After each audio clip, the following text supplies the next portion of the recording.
Alright, so this is part 2 of chapter 5. The first part we kind of got into, we skimmed over bacteria, fungi, viruses, and parasites. In this part we're going to go a little bit more in depth with it.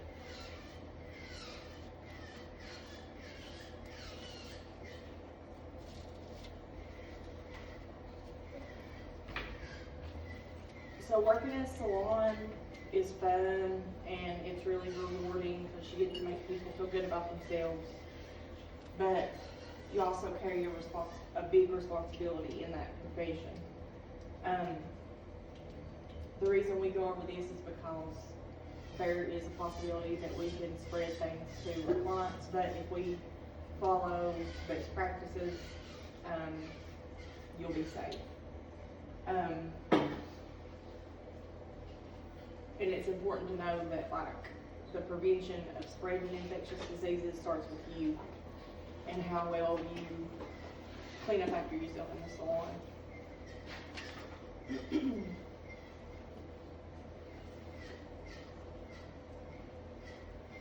So there are 4 potential infectious organisms that we're going to worry about here in the salon. Bacteria, fungi, viruses, and parasites. Our salon disinfectants are bactericidal, which means it kills bacteria, fungicidal, kills fungi, and virucidal, kills viruses. Any disinfectants that we use here in the salon, they must be all 3 of these. If you look on the back of Barbicide, it's bactericidal, fungicidal, virucidal.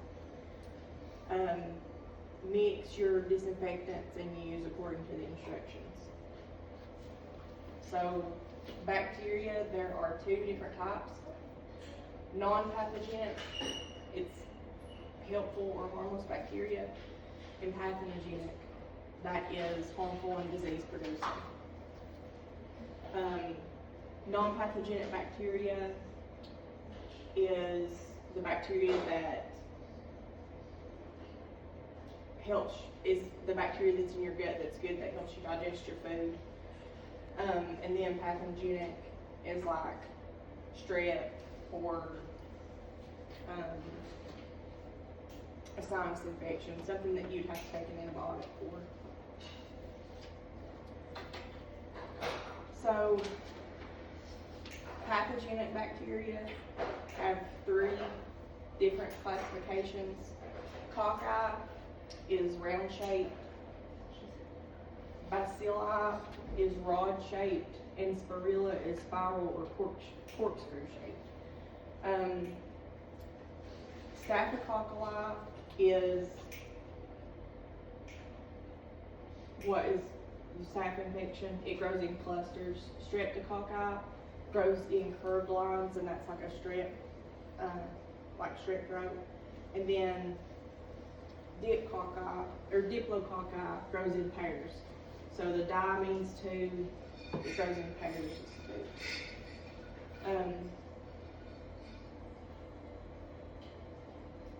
The staphylococci, it forms pus and it grows in clusters like grapes. It causes abscesses, pustules, and boils.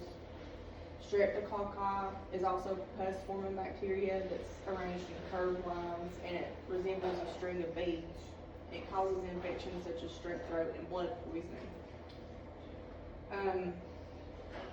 Diplococci is the kind that grows in pairs, and it causes diseases like pneumonia. And then right here for the spirilla one, the way that I remember it is it spiral, and it's spelled the same starting out.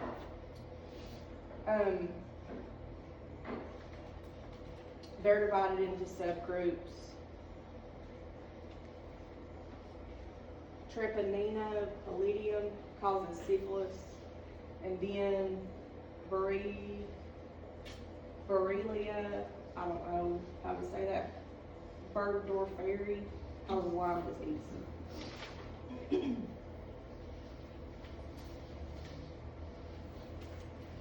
Alright, so the movement of bacteria. Cocci rarely show any kind of motility or self-movement. And then the bacilli and spirilla use slender hair-like extensions known as flagellas or cilias for locomotion. So cocci gets transmitted in the air dust or in the substance in which they settle. Bacilli and spirilla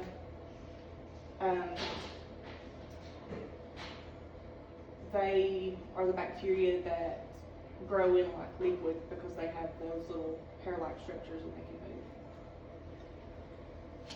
they can move. Growth and reproduction. So an active bacteria, it takes 20 to 60 minutes to reach its full growth, and it divides into two cells, and that's called binary fission. Again, you have two, and the prefix bi means two. Active bacteria thrives in warm, moist, dark, and dirty places. Inactive or spore-forming bacteria, they are resistant to adverse conditions. Their spores form tough outer coverings, which makes them resistant to those adverse conditions, and they are known for laying dormant until their environment's right for them to reproduce. Bacterial infections. Staphylococci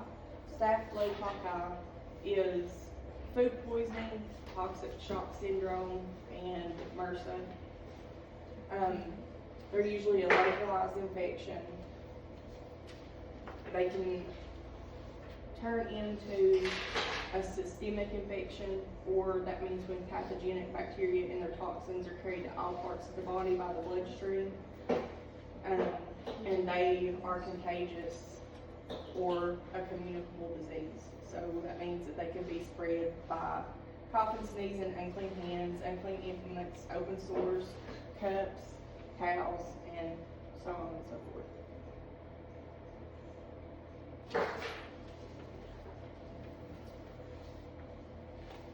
And bacteria can be killed with an antibiotic. That's the only way that you can get rid of it.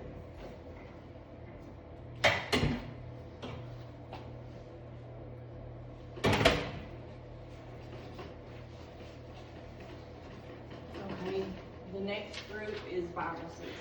Viruses live by penetrating healthy cells. They are resistant to antibiotics. They're prevented by vaccination. And some examples of viruses are the HPV virus, flu A, flu B, COVID, and HIV. This is important because in the salon, we don't typically, but we may cut ourselves, or you may cut a client, not meaning to, of course, but that's just some of the things you ran into here. And cleaning up after yourself and making sure everything is disinfected and clean helps to not spread these. So here's some of the bloodborne pathogens. Hepatitis is inflammation of the liver, and there are 3 types: hepatitis A, B, and C. Hepatitis A is it's a virus that makes you feel like you have the flu. Usually lasts about 3 weeks, and once you've had it, you're over it and you feel better. You can get it from being in close contact with somebody else who has it. Poor sanitation. I remember a few years ago, there were a lot of restaurants in Abingdon and Bristol that had hepatitis A outbreaks, and they were in the news and stuff. So the next one, huh? So I think McAllister's was one of them. Where was it? Because the salon that I worked in, everybody was coming in and talking, and they were like, "I'm scared to death to eat there." And I was like, "Well, now's probably the best time to eat there." Yeah, because they're aware of it. But it was on the news, and I remember the news showed a still of the parking lot, and there was like nobody there. I can't remember.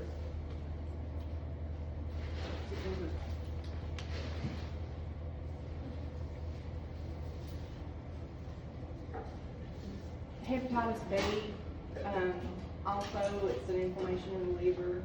It can cause long-term hepatitis, cirrhosis, and liver cancer. There's a vaccine for it. Hepatitis C is the one that people get from sharing needles that you hear about. It has a slow progression. About 1/3 of people don't show any symptoms. When they do, they have extreme fatigue and stomach pain, and there's no vaccine for it. So HIV, which turns into AIDS, it's spread by blood and bodily fluids. You can go years with no symptoms. You can't get it from hugging, hand holding, kissing, etc. It's just through blood and other body fluids, but not saliva. One difference between viruses and bacteria is that viruses can live and reproduce only by taking over other cells and becoming part of them, while bacteria can live and reproduce on their own. Viruses are not affected by antibiotics. In fact, they are hard to kill without harming the body's own cells in the process. Vaccinations prevent viruses from growing in the body. There are many vaccines available for viruses, but not for everything. Hepatitis B vaccine, we talked about that. If you work in this industry, you should probably get hepatitis B vaccine. And that's just for people who work in direct contact with the public. An example of a common viral infection that's seen in this salon is the human papillomavirus, or HPV, and that's known as plantar warts. That can infect the bottom of the foot and resembles tiny black dots and usually appear in clusters. HPV is highly contagious, it's difficult to kill, and can be passed from pedicure client to pedicure client by dirty implements and foot baths. If the client shows signs of an HPV infection, do not perform the pedicure service. Instead, refer them to a physician. But here's the thing, you can't look at their foot and say you have plantar warts, because why? You're not a doctor. You have to look at it and say, I'm no doctor, but this looks like plantar warts to me, you need to go get it looked at. Another way that you prevent the spread of different diseases on the feet are those little liners that we put in the pedicure bowls.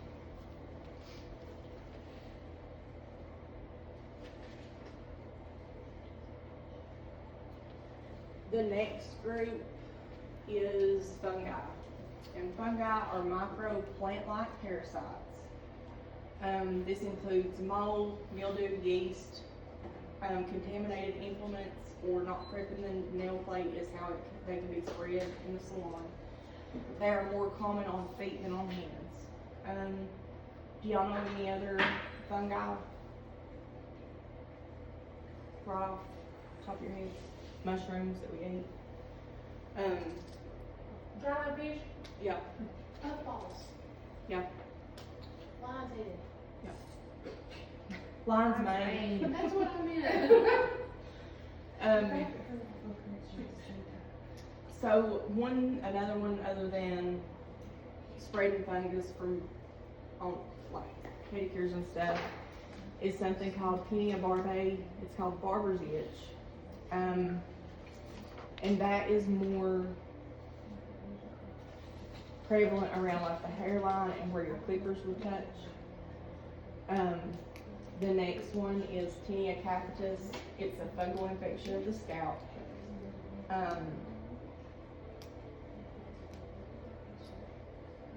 It's similar to Tinea barbae, but it's all up in the head. Sometimes they have red papules at the opening of their follicles. And then the next one is Tinea pedis, and that's the ringworm infection of the foot. Is athlete's foot the same as Tinea pedis? Or is that a different fungi? Oh, okay. Or athlete's foot. And then the next one, this one is probably the most common that you'll come into contact with, that you'll know. Parasites grow, feed, and shelter on or in other living organisms. They must have a host to survive. They're found in food, plants, trees, and water. Pedilope, I cannot say this for the life of me. Pediculosis capitis is head lice. And another one is scabies, and that's caused by an itch mite. So, head lice are a type of parasite that are responsible for contagious diseases and conditions. One condition caused by an infection or infestation of head lice is called Pedilocus capitis. Scabies is also an infectious skin disease that's caused by the itch mite, which burrows under your skin. And contagious diseases and conditions caused by parasites should only be treated by a doctor. Contaminated countertops, tools, equipment should always be thoroughly cleaned and disinfected with an EPA registered disinfectant for the time recommended by the manufacturer, or with bleach solution for 10 minutes. So, when you encounter somebody who has lice, what do you have to do? Tell them, and then clean your shop. Yeah, so you can't continue the service.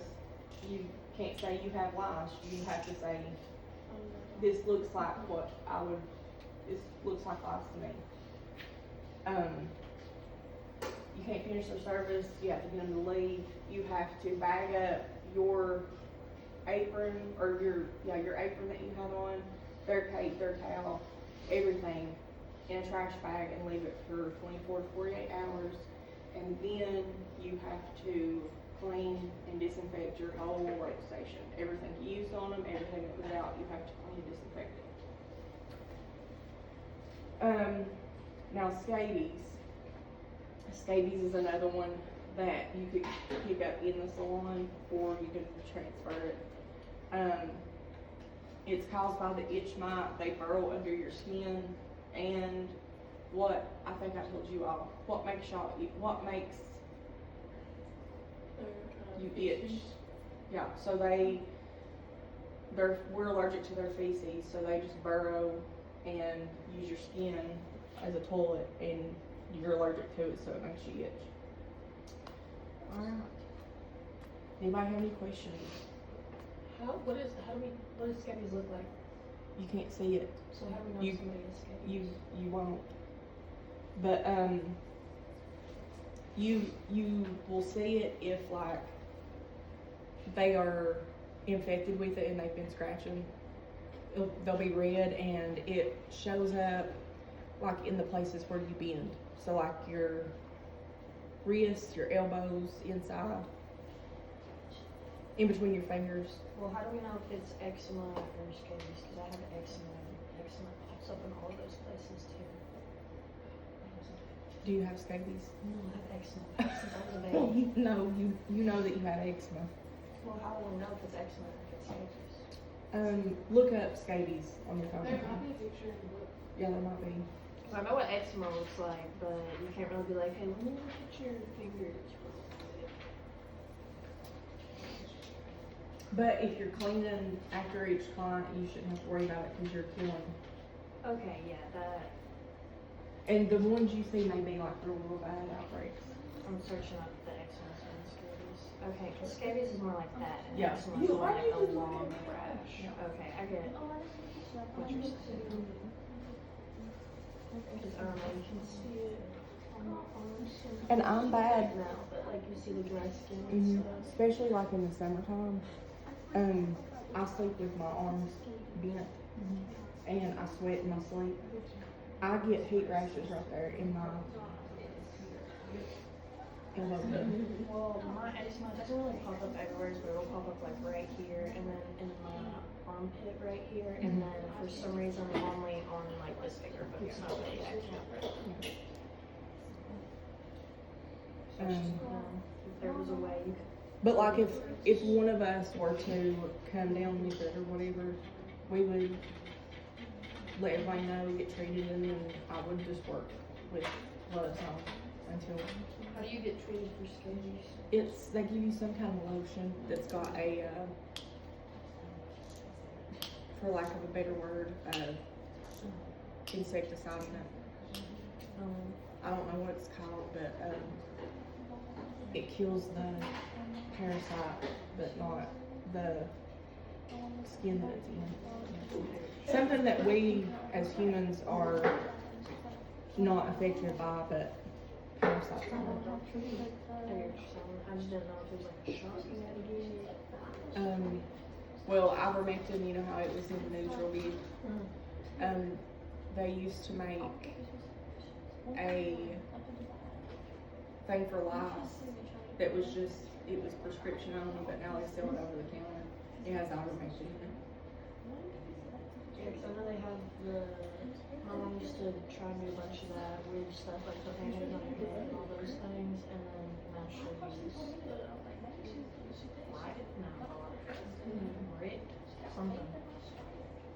Ritz or something like that.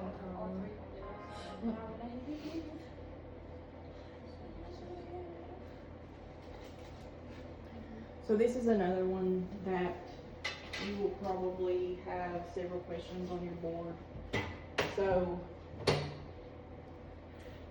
anytime that they give you a word that is part of a group of, say like fungi, it's part of a group of something, if they give you specific examples, learn those and know what they mean, because you will probably encounter those questions on the boards at some point.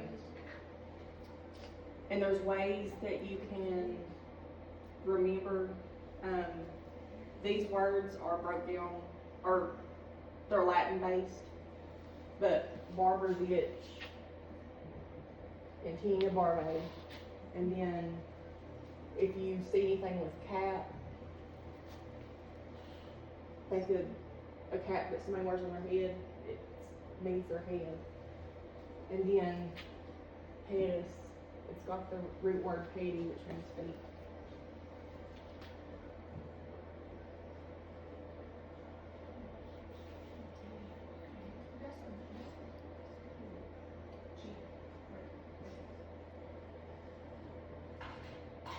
Right now, until March or April,